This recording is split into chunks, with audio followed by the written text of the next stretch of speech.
wrapping up our spring cleaning 10-1-1 series with an hour of power. Projects you can tackle in under 60 minutes that will have a major impact on the feel of your home. Professional organizer Christi Judd joins us via Skype to give us a few pointers. Hi, Christi. How are you? I'm great, thank you. Good, thanks so much for coming on today. So first things first, you say we need to say goodbye to our winter clothes.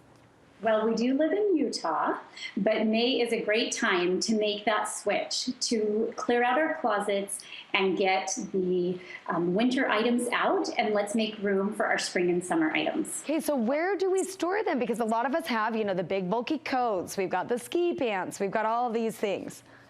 So in our closets with all of our, sweaters and jackets and things like that, most effective to get them out of the closet. Let's put them in a separate area to keep them safe and dry and cared for. So plastic bins are a great way to do that, and to get them either under the bed or up high on top shelves is a great way to do that. Just make sure that you're folding items neatly. You can put tissue paper in between the layers so that sweaters with embellishments don't snag, zippers, that type of thing, and then add some either cedar balls or lavender sachet.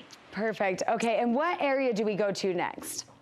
Our entry and mudroom also need a little spring makeover. Those are pretty neglected over the winter, right? Kind of get stuffed full during the winter. So definitely it's great to get all the winter items out. It's best to empty out and clean as you go.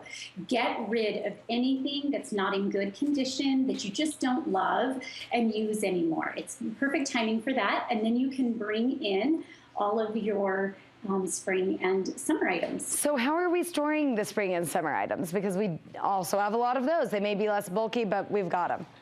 So the biggest thing with storing is you want your items within a 2-second reach. You don't want to have to dig through multiple layers of items to get to your stuff.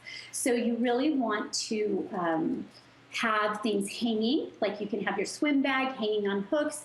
Hooks inside the door are a great option. Hanging bags over hooks, holding items like your badminton set, things like that. Have your picnic blanket ready to go so you can just grab and go. So generally you just want everything within 2 moves so you can open the door and grab. And grab it. I love it. Christi, great tips today. Thank you so much.